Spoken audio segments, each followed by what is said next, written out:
آنکھ مبارک کے بارے میں بتائیے کہ پیارے آقا صلی اللہ تعالی علیہ وسلم کی آنکھوں کی جو ہے وہ کیا خوبصورتی تھی اور کیا پرکشش تھی۔ سبحان اللہ۔ نبی کریم صلی اللہ تعالیٰ علیہ وآلہ وسلم کے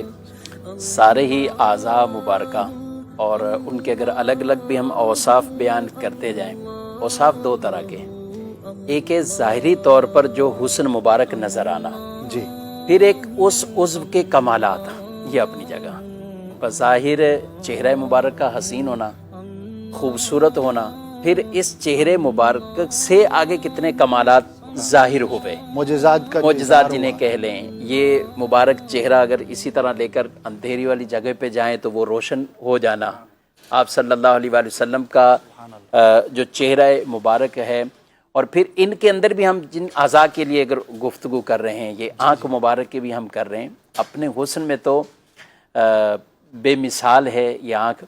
فَأَحْسَنُ مِنْكَ لَمْ تَرَ قَطُّ عَيْنِي، صحابی رسول خود کہتے ہیں کہ یا رسول اللہ صلی اللہ علیہ وسلم، صلی اللہ آپ جیسا حسین تو میری آنکھ نے دیکھا ہی نہیں، یعنی کسی آنکھ نے بھی نہیں دیکھا،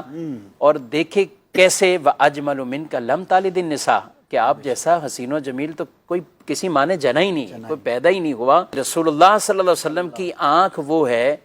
کہ جب اتنے بڑے کمال کو پہنچی ہے کہ وہ کمال جو کسی کو دنیا میں حاصل نہیں ہوا، بے شک، وہ حاصل اس آنکھ مبارک کو ہے کہ جس نے جاگتے ہوئے اللہ کا دیدار کیا ہے۔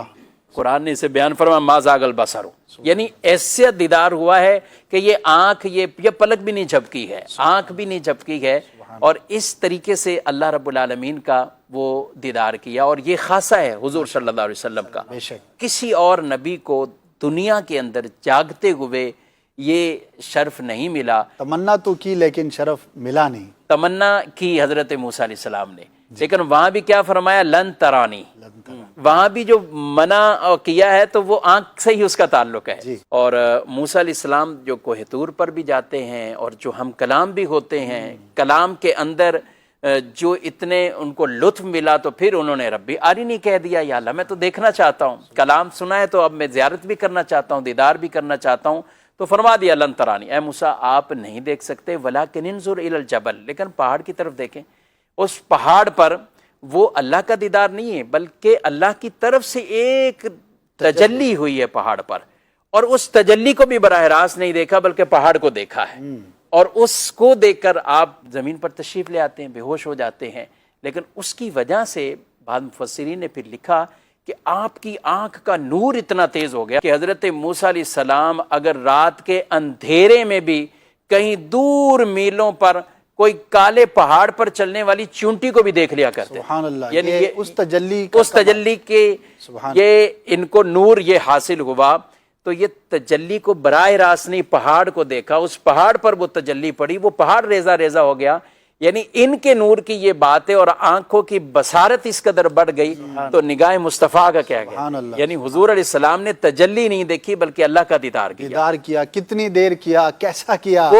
وہ ہم جانتے بھی نہیں۔ اور یہی وجہ کہ رسول اللہ صلی اللہ علیہ وآلہ وسلم نے ارشاد فرمایا ہے کہ لوگوں میں جس طرح سامنے سے دیکھتا ہوں پیچھے سے بھی مجھے ایسے نظر آتا ہے۔ کیا بات ہے۔ اور آپ صلی اللہ علیہ وآلہ وسلم نے فرمایا جب تم نماز پڑھتے ہو تو تمہارے رکوع کے اندر یہ مسٹیک ہے، یہ غلطی ہے، یہ جماعت کے بعد آپ نے فرمایا، صحیح، یعنی آپ بتائیں کہ جب آپ امامت پر ہیں، امام ہیں اور سامنے آپ دیکھ رہے ہیں، جب جاتے ہیں آپ سامنے ہیں تو اب پیچھے سے نظر کیسے آئے گا؟ لیکن اللہ نے آپ کو یہ بھی شرف عطا فرمایا ہے، اور یہی وجہ حضرت حذیفہ رضی اللہ تعالیٰ عنہ ایک مرتبہ اپنی والدہ سے اجازت لیتے ہیں، کہتے ہیں کہ امی جان مجھے اجازت دے، میں حضور علیہ السلام کے پاس جانا چاہتا ہوں۔ سبحان اللہ۔ تو والدہ نے کہا کہ جاؤ، لیکن ساتھ کہا کہ میرے لیے مغفرت کی دعا کروانا۔ تو حضرت حذیفہ کو جب یہ کہا تو وہ چلے گئے، کہتے ہیں میں نے مغرب کی نماز حضور علیہ السلام کے پیچھے پڑھی، سبحان اللہ۔ تو نبی پاک صلی اللہ علیہ وسلم آگے بیٹھے رہے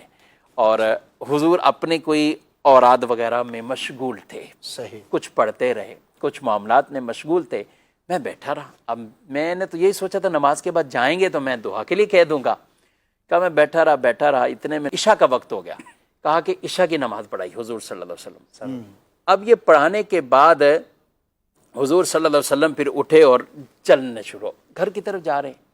آپ صلی اللہ علیہ وسلم جیسے ہی گھر کی طرف جانے لگے تو کہہ رہے میں نے کہا کہ لو بھی میں اتنی دیر بیٹھا بھی رہا ہوں، ابھی امی کو کیا جواب دوں گا، انہوں نے تو مجھے مغفرت کی دعا کے لیے کہا تھا۔ میں کچھ آگے قدم اٹھائے تو میں بھی پیچھے ہونے لگا، تو میرے قدموں کی وہ آہٹ جو تھی، وہ آواز رسول اللہ صلی اللہ علیہ وسلم نے سن لی اور پیچھے نہیں دیکھا، بلکہ وہیں ارشاد فرمایا ما حاجتک حذیفہ غفر اللہ لک ولی امک۔ سبحان اللہ، اے حذیفہ کیا کام ہے تجھے، اللہ تجھے بھی بخش دے، تیری ماں کو بھی بخش دے۔ سبحان اللہ۔ کہتے ہیں یا رسول اللہ میرا کام ہو گیا، میرا کام ہو گیا، جو کام کے لیے میں آگے بڑھ رہا تھا وہ میرا کام ہو گیا۔ یعنی آپ صلی اللہ علیہ وسلم کا دیکھنا یہ تھا کہ سامنے سے بھی آپ دیکھتے تھے اور آپ پیچھے سے بھی آپ دیکھتے تھے۔ آپ صلی اللہ تعالیٰ علیہ وآلہ وسلم کی آنکھ کے اندر جو اللہ نے یہ خاص اس طرح کی آپ کو بصارت عطا فرمائی، اور بصیرت آپ کی یہ تھی کہ فرماتے ہیں کہ لوگوں حوض کوثر پر تمہاری مجھ سے ملاقات ہونی ہے، اور صحابہ سے کہا کہ اللہ قیامت کے دن جو حوض مجھے عطا فرمائے گا، میں ابھی اس جگہ بیٹھ کر اس حوض کو دیکھ رہا ہوں، سبحان اللہ، اس حوض کو میں دیکھ رہا ہوں کہ جو مجھے ملنا ہے اور تمہاری مجھ سے ملاقات ہوگی۔ اور آپ صلی اللہ علیہ وسلم نے ایک مرتبہ نماز پڑھائی، اور یہ سورج گہن کا واقعہ تھا جس میں آپ باہر نکل کے گئے، صحابہ بھی نماز پڑھائی، تو حضور صلی اللہ علیہ وآلہ وسلم نے نماز میں ایک قدم بڑھایا، اچھا، ایک قدم بڑھایا، اور پھر آپ نے اپنے ہاتھ کو بلند کیا اور پھر نیچے ہاتھ لے کر آئے۔ تو دعا میں مشغول ہوئے، بعد میں پھر صحابہ نے پوچھا یا رسول اللہ صلی اللہ علیہ وسلم آج آپ نے ایسا یہ معاملہ فرمایا ہے، عموماً ایسا ہوتا نہیں ہے، یہ ہوتا نہیں ہے، تو آج یہ ایسا ہوا ہے۔ تو آپ صلی اللہ علیہ وسلم نے فرمایا میں نے جب ہاتھ بڑھایا تو تم جانتے ہو میرا ہاتھ کہاں پہنچا؟ فرمایا میں نے تو جنت کو بھی دیکھ لیا اور ہاتھ بڑھایا تو وہ جنت کے انگوروں کے خوشوں تک پہنچ گیا میرا۔ اللہ اکبر، اور کہا میں اگر لے آتا اس میں سے خوشہ تو تم قیامت تک بھی اسے کھاتے رہتے، ختم نہیں ہوتا۔ سبحان اللہ، یعنی آپ صلی اللہ علیہ وسلم زمین پر بھی رہتے تھے، لیکن آپ کے لیے یہ کوئی آسمان والی چیزیں حجابات میں نہیں ہوتی۔ سبحان اللہ، جہاں چاہتے ملاحظہ فرماتے، جی ہاں، جہاں چاہتے آپ یہ دیکھتے بھی تھے اور اس طرح کے ملاحظہ بھی فرماتے تھے، اور اس کی خوشخبریاں بھی آپ نے دی، آپ نے یہ چیزیں بھی بتائی آپ نے۔